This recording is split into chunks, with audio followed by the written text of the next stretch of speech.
Hello दोस्तों, स्वागत है हमारे YouTube channel SK study point पे। आज सभी आप लोगों को आज नए टॉपिक के साथ मतलब जो पुराने टॉपिक हम लोग छोड़े थे उसको हम आगे बढ़ाने की कोशिश करेंगे। तो अगर आप हमारे वीडियो पे शुरू पे नहीं देखें, शुरू से आप मेरे वीडियो को नहीं देखें तो कृपया करके पहले 2 वीडियो डाला हुआ है पुर्तगाली साम्राज्य के बारे में। तो वहाँ से हमने स्टार्ट किया था भौगोलिक खोज। भौगोलिक खोजों के बाद हमने स्टार्ट किया था यूरोपीय कंपनियों का आगमन चल रहा है। वह 2 वीडियो आप लोग को मिल चुका है और तीसरा वीडियो है। तो चलिए चलते हैं और इसको जारी रखते हुए हम सीखते हैं किस प्रकार के क्वेश्चन है जो आते हैं एग्जाम में। चलिए देखिए, आज है जो हम स्टार्ट किए थे आपको भारत आने वाला पुर्तगाली गवर्नर। हम पुर्तगाल के बारे में पहले जानकारी दे चुके थे कि पुर्तगाल सबसे पहले है जो समुद्री यात्रा के दौरान भारत की खोज किया था 1498 ईस्वी में। उसके बाद कैब्राल आया था 1500 में। उसके बाद गवर्नर की बात हमने कहा था कि गवर्नर 5 गवर्नर आपको याद रखना है। उसके बारे में बताए थे ट्रिस्टाओ दी कुन्हा के बारे में, फिर उसके बाद डी अल्मीडा के बारे में, फिर अल्बुकर के बारे में, फिर नीनो डी कुन्हा के बारे में, और फिर एक बताए थे 5वां एंटेनियो ई सिल्वा के बारे में। इतना कम से कम आपको याद रखना है सीरियल बाय क्रम से। उसके बाद आपका क्वेश्चन यहाँ से छूटने वाला नहीं है, मतलब बन जाएगा। ये नहीं कहते हैं कि 100% में 100 बनेगा, लेकिन नहीं, आपका जो लेवल में जितना कट ऑफ जाता है 70-80 के बीच में आपका स्कोर जरूर रहेगा। तो चलिए देखिए चलते हैं। तो हमने डिस्कस किया था किसके बारे में? पुर्तगालियों के बारे में।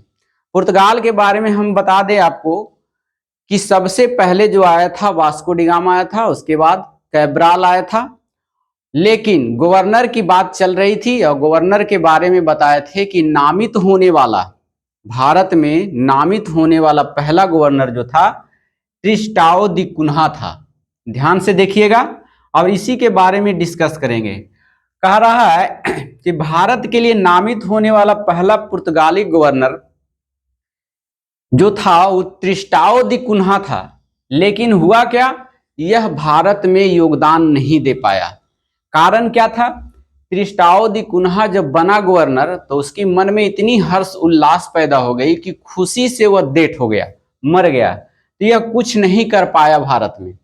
लेकिन दूसरे तौर पर देखा जाए फ्रांसिस्को डी अल्मीडा, यह इंपॉर्टेंट है हमारे लिए। फ्रांसिस्को डी अल्मीडा जो 1505 ईस्वी में भारत में योगदान देने वाला यह पहला पुर्तगाली गवर्नर था। देखिए ध्यान रखना है इसको, आपको नामित वाला अगर पूछ देगा तो ट्रिस्टाओ दी कुन्हा होगा, लेकिन अगर भारत में योगदान देने वाला पहला पुर्तगाली गवर्नर पूछ देगा तो डी अल्मीडा होगा।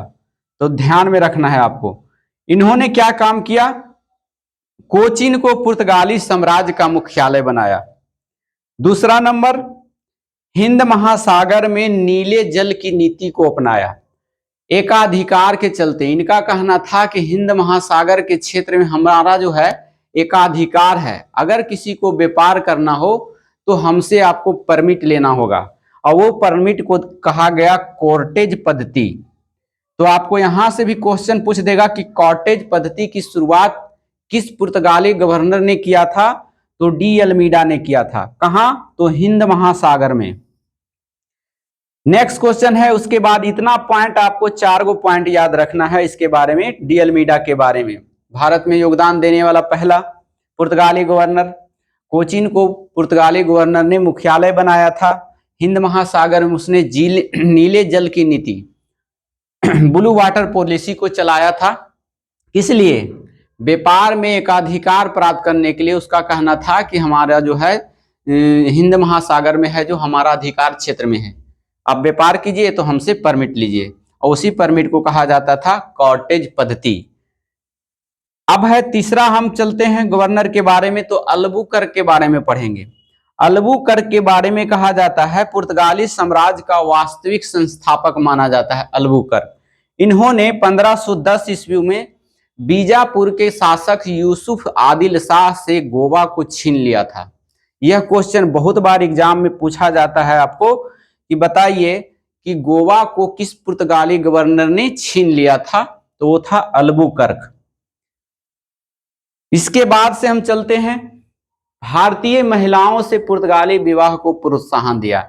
देखिए अल्बुकर्क का मानना था कि हम बहुत दूर से आए हैं और यहाँ बहुत दिनों तक हमें रहना भी है, घर आना और जाना बहुत कठिनाई होगा।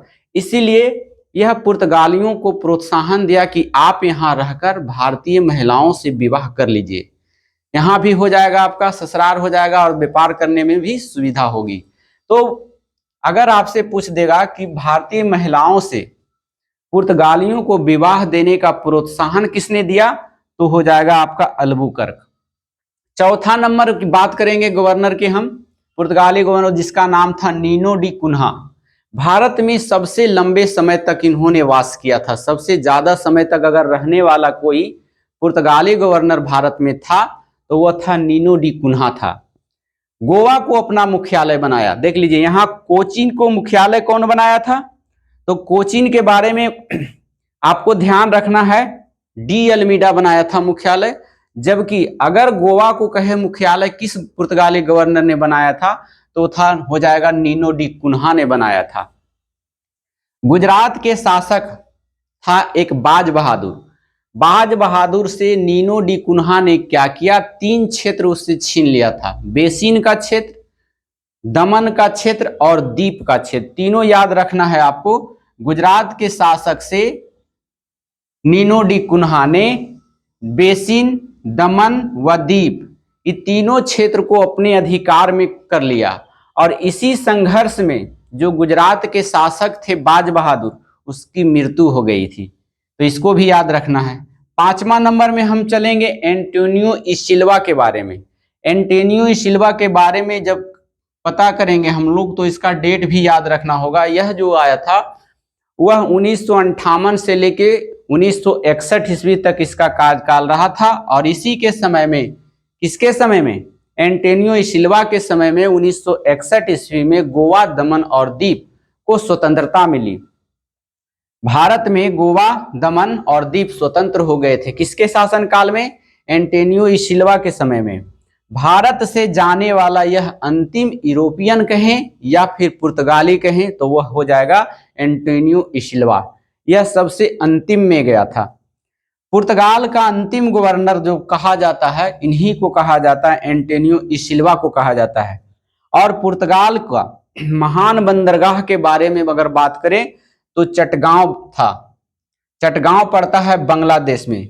पुर्तगाली जो था समुद्री लूटपाट के लिए भी प्रसिद्ध माना जाता था। बदनाम थे वे पुर्तगाली, क्योंकि हुगली के क्षेत्र में है जो लूटपाट का भी कार्य इन्होंने किया था या फिर बदनाम किया गया था इन्हें।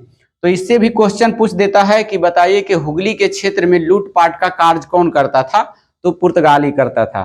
तो यहाँ से आशा करते हैं कि आपको है जो भारत में आने वाले पुर्तगाली गवर्नर से संबंधित जो फैक्ट है वो आपको कंफर्म हो गया होगा और आपको क्लियर हो गया होगा कंसेप्ट कि कौन कौन आया। एक बार फिर रिकॉल कर लेते हैं। चलिए, भारत आने वाला पुर्तगाली गवर्नर कौन कौन था, तो पहला जो था ट्रिस्टाओ दी कुन्हा था, दूसरा अल्मीडा था, तीसरा अल्बुकर्क था, नीनो डी कुन्हा चौथा था और एंटोनियो ई सिल्वा था। ये 5 गवर्नर आपको सीरियल में याद रखना है और इसके कार्य 2-2, 3-3 पॉइंट है याद रखना है। भारत में नामित होने वाला पहला गवर्नर पुर्तगाली कौन था, तो वो था ट्रिस्टाओ दी कुन्हा। खुशी के कारण दिल्ली में उसकी डेथ हो गई, मर गया। दूसरा था फ्रांसिस्को डी अल्मीडा, यह 1505 ईस्वी में आया और भारत में योगदान देने वाला यह पहला पुर्तगाली गवर्नर था। कोचीन को पुर्तगाली साम्राज्य का मुख्यालय बनाया डी अल्मीडा ने। और हिंद महासागर में नीले जल की नीति, ब्लू वाटर पॉलिसी को लागू किया, जिसका नाम रखा था वह कॉटेज पद्धति, अर्थात दूसरे शब्दों में कहें तो परमिट लेना, क्योंकि हिंद महासागर के क्षेत्र में इनका एकाधिकार प्राप्त था और यह सभी व्यापारियों से है जो एक परमिट बनवाते थे, उन पर टैक्स लेते थे। तीसरा में था अल्बुकर्क, पुर्तगाली साम्राज्य का वास्तविक संस्थापक माना जाता है अल्बुकर्क को। 1510 ईस्वी में बीजापुर के शासक यूसुफ यादिल शाह से इन्होंने गोवा को छीन लिया था। और तीसरा नंबर काम क्या किया था, महिलाओं, जो भारतीय महिलाओं हैं, तो भारतीय महिलाओं से पुर्तगालियों के विवाह को भी प्रोत्साहन किया। कौन, तो अल्बुकर्क ने। चौथा में है नीनो डी कुन्हा के बारे में जानिए। लंबे समय तक रहने वाला भारत में पुर्तगाली गवर्नर था नीनो डी कुन्हा। गोवा को अपना मुख्यालय बनाया था और गुजरात के शासक बाज बहादुर जो था उससे 3 क्षेत्र छीन लिया था। कौन कौन, बेसिन का क्षेत्र, दमन का क्षेत्र और दीप का क्षेत्र। लास्ट में है पांचवा एंटोनियो ई सिल्वा 1958 से लेकर 1961 ईस्वी में। इसी के समय में गोवा, दमन और दीव स्वतंत्र हुआ। भारत से जाने वाला अंतिम जो यूरोपियन या पुर्तगाली जो था एंटोनियो ई सिल्वा था, और पुर्तगाल का यह अंतिम गवर्नर था जिसका नाम था एंटोनियो ई सिल्वा। और पुर्तगाली साम्राज्य का जो कहें महत्वपूर्ण बंदरगाह, सबसे महान बंदरगाह जो था चटगांव था, जो बांग्लादेश में था। और किसके लिए पुर्तगाली प्रसिद्ध थे, बदनाम थे? तो वे लूटपाट के लिए प्रसिद्ध थे, बदनाम थे। तो इतना आप लोगों को यह पॉइंट याद हो गया होगा। इसके बारे में कुछ और एक दो तथ्य जानेंगे, बने रहेंगे हमारे साथ वीडियो में। चलिए देखिए, इसमें हम आपको कृषि के क्षेत्र में पुर्तगालियों की देन के बारे में थोड़ा सा पूछ लिया जाता है कभी कभी क्वेश्चन, तो इसके बारे में थोड़ा सा भी हम चर्चा कर लेंगे कि कृषि में इनका क्या योगदान रहा। कृषि के बात करें तो कृषि में भी बहुत इन्होंने योगदान दिया। कौन? पुर्तगाल। देखिए, कृषि के क्षेत्र में अगर हम कहें, कृषि के क्षेत्र में पुर्तगालियों का योगदान क्या था? तो पुर्तगाली जब आए तो कृषि के क्षेत्र में उन्होंने क्या क्या दिया? उन्होंने दिया पपीता। पपीता किसकी देन है? अनानस, अनानस, तंबाकू, तंबाकू, ये सभी जो देन है किसकी देन है? पुर्तगालियों की देन है कृषि के संबंध में।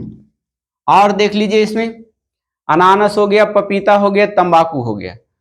आलू भी इन्हीं का देन है। आलू की खेती भारत में पहले नहीं होती थी, लेकिन आलू का देन जो है भारत में लाने का श्रेय जाता है किनको? पुर्तगालियों को जाता है। चलिए, इससे संबंधित एक राजा के बारे में भी पूछ देता है कि बताइए, अकबर, अकबर एक ऐसा मुगल बादशाह था जिन्होंने तंबाकू का पहली बार सेवन किया था। इनका मंत्री जो है इनसे कहा था कि क्या सरकार बताएं, एक ऐसी चीज पुर्तगालियों ने लाया है जिसको पीने के बाद लगता है जन्नत में है। तो उन्होंने तंबाकू का पहली बार सेवन किया था। पूछ देता है तंबाकू का पहली बार सेवन करने वाला मुगल बादशाह कौन था? तो आप याद रखेंगे अकबर था। वहीं अगर जहांगीर की बात करें, जहांगीर, तो जहांगीर ने है जो तंबाकू को खत्म कर दिया था, प्रतिबंध लगा दिया था। तो तंबाकू पर अगर प्रतिबंध लगाने वाला पहला मुगल बादशाह कहेगा तो आपको जहांगीर याद रखना है, जहांगीर ने ऐसा किया था। तो ये 2 पॉइंट है। नेक्स्ट पॉइंट कुछ और है। भारत में पुर्तगालियों ने प्रिंटिंग प्रेस की स्थापना गोवा में किया था, ये भी याद रखना है। गोवा, गोवा में पहली बार 1556 ईस्वी में प्रिंटिंग प्रेस की स्थापना पुर्तगालियों के द्वारा किया गया था। प्रिंटिंग प्रेस याद रख लेंगे, और या फिर आप नोट कर लेंगे। प्रिंटिंग प्रेस की स्थापना गोवा में कब किया गया था? 1556 ईस्वी में। किसके द्वारा? पुर्तगालियों के द्वारा किया गया था। तीसरा पॉइंट आपको पूछा जाता है कि गोथिक शैली, गोथिक शैली का विकास भारत में किसकी देन है? गोथिक शैली भी भारत में विकास देन जो है पुर्तगालियों के देन है। अब ये गोथिक शैली क्या है? तो आप लोग जानते होंगे कि मकबरा, जिस टाइप से इस टाइप से मकबरा रहता है, इस पर जो इस टाइप का कटिंग किया हुआ रहता है, जैसे मस्जिद वगैरह में देखते हैं गुंबद, तो उसी को कहा जाता है गौथिक शैली। तो गौथिक शैली का भी विकास पुर्तगालियों की देन है भारत में, ये भी पूछ देता है आपको। तो इतना चीज आपको याद रखना है। एक याद रखना है, सबसे भारत में अंतिम में कौन गए? तो अंतिम में गए पुर्तगाली। अंतिम में कौन गए? पुर्तगाली गए, पुर्तगाली गए सबसे। कब गए? तो 1961 ईस्वी में गोवा स्वतंत्र हुआ। तो इसे याद रखना होगा। एक पॉइंट और पूछा जाता है इसमें कि बताइए कि पुर्तगाली साम्राज्य को किस नाम से जाना जाता है? तो एस्तादो डा इंडिया के नाम से जाना जाता है पुर्तगाली साम्राज्य को। तो इतनी पॉइंट आप लोगों को है जो नोट कर लेना है, हम शॉर्ट में लिख दिए हैं। फिर से देख ले, कृषि में क्या देन दिया था पुर्तगालियों की देन? पपीता, अनानस, तंबाकू और आलू, ये सभी कृषि के क्षेत्र में योगदान दिया कौन? पुर्तगालियों ने। अकबर पहला राजा था मुगल वंश का जिसने तंबाकू का प्रयोग किया था। वही जहांगीर जो था पहला मुगल वंश का राजा था जिन्होंने तंबाकू पर प्रतिबंध लगाया। या फिर शराब पर भी कहें प्रतिबंध लगाने वाला पहला मुगल बादशाह जो था जहांगीर था। गोवा को 1556 ईस्वी में गोवा में पुर्तगालियों ने प्रिंटिंग प्रेस की स्थापना की थी। अगला पॉइंट बताए थे हम लोग, गौथिक शैली, गुंबद आकार का जो रहता है मस्जिद वगैरह पर देखते होंगे कटिंग बनाने, उसको गौथिक शैली का विकास भारत में पुर्तगालियों की देन है। और अंतिम रूप से जाने वाला भारत में जो कौन था, ये पुर्तगाली था। तो यहां से आपको सभी पॉइंट याद हो गए होंगे। आप लोग अगर लिखना चाहेंगे तो आप वीडियो पॉज करके लिख सकते हैं इसको। चलिए अब है एक दो क्वेश्चन हम चलेंगे पुर्तगालियों पर, आपको देखिए बनाकर देखिए, और अगर आंसर आपको मालूम है तो हमारे कमेंट बॉक्स में जरूर लिखिए, आपके लिए हमेशा खुला है। चलिए देखिए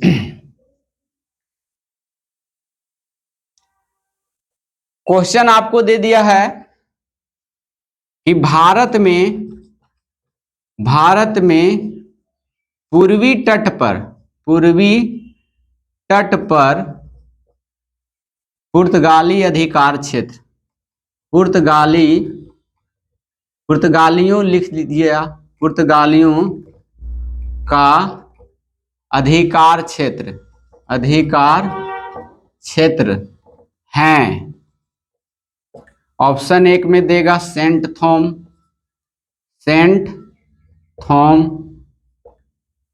एक में दे दिया, बी में आपका दे दिया है चटगांव, सी में दे दिया है आपका कोचीन,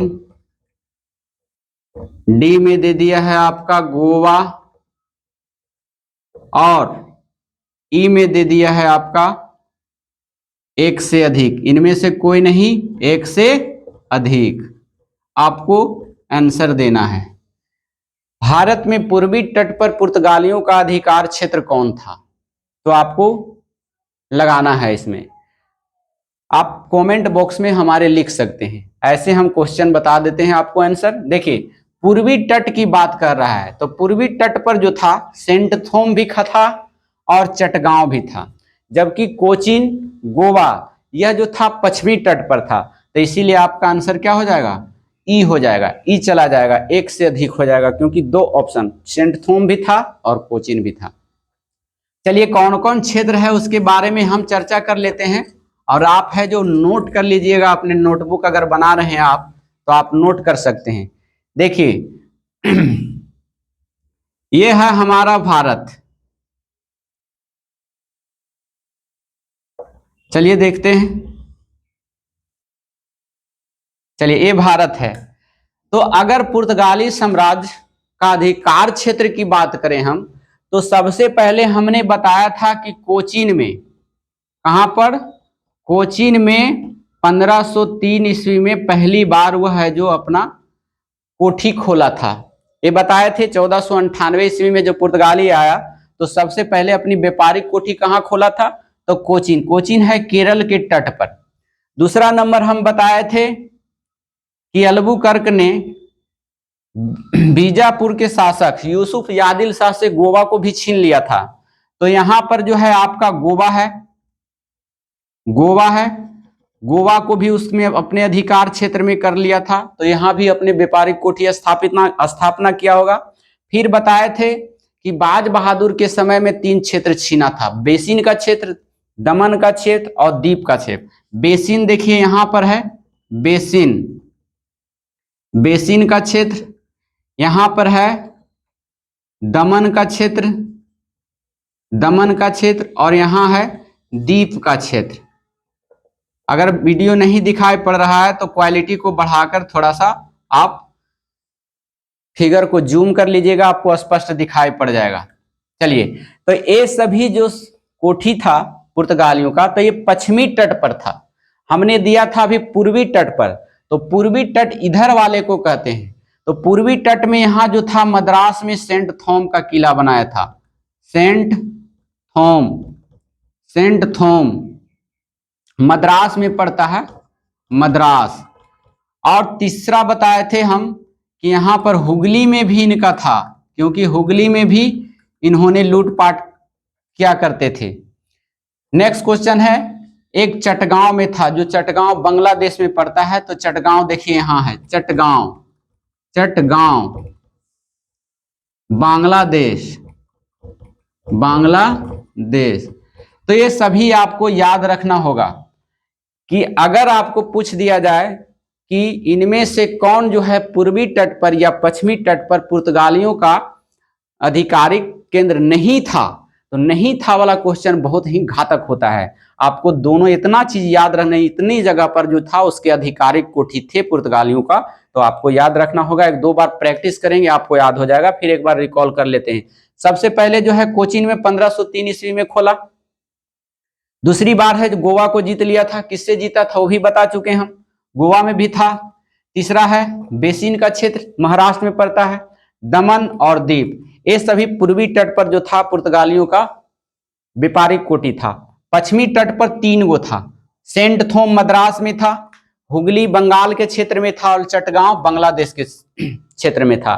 तो इतने आपको है जो याद रखना चाहिए ताकि आपको आसानी से याद हो जाएगा।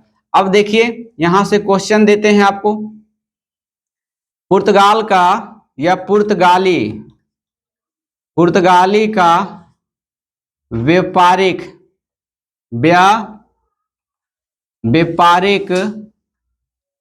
कोठी निम्न में कौन था? आपका ए में दे देते हैं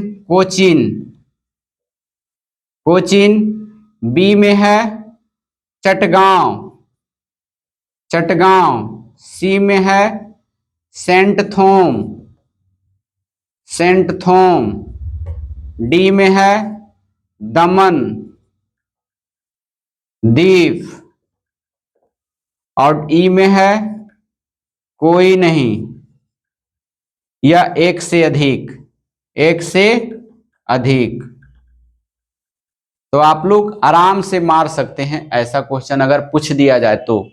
देखिए कोचीन भी था, चटगांव भी था, सेंट थोम था, दमन व दीव था, तो इसलिए एक से अधिक आंसर हो जाएगा। तो इस टाइप का भी टेंडेंसी पूछ रहा है बीपीएससी शिक्षक में। तो आपको बेसिक नॉलेज आपको यहाँ से बढ़िया कांटेक्ट मिलेगा, हमारे साथ जुड़ जाइएगा, क्योंकि यहाँ हम आपको तीनों इतिहास पढ़ाने वाले हैं। जो आप कह रहे हैं मॉडर्न अभी चल रहा है, मॉडर्न पढ़ाएंगे, एसेंट पढ़ाएंगे और फिर मिडाइवल पढ़ाएंगे, साथ साथ पॉलिटी भी लेंगे। और इकोनॉमिक की क्लास हम पूरा लगभग खत्म हो चुका है। आप हमारे डिस्क्रिप्शन बॉक्स में जाइए, वहां पर आपको इकोनॉमिक्स का क्लास मिल जाएगा। जो बेसिक है, बेसिक जानना बहुत जरूरी है। तो चलिए इसी के साथ हम मिलते हैं नेक्स्ट क्लास में। नेक्स्ट क्लास में पुर्तगाल आज समाप्त हो गया। पुर्तगाल के बाद कौन आया था भारत में, आप लोग कमेंट बॉक्स में बताइए। तो पुर्तगाल के बाद आया था डच के बारे में पूरी क्लास हम लेंगे, 1 घंटा का क्लास एक वीडियो में हम समाप्त करेंगे डच के बारे में। तो बने रहेंगे हमारे साथ और जुड़े रहिएगा, तभी सीख पाइएगा आप। तो फिर मिलते हैं नेक्स्ट क्लास में, जब तक के लिए धन्यवाद। Thank you so much, thank you for watching.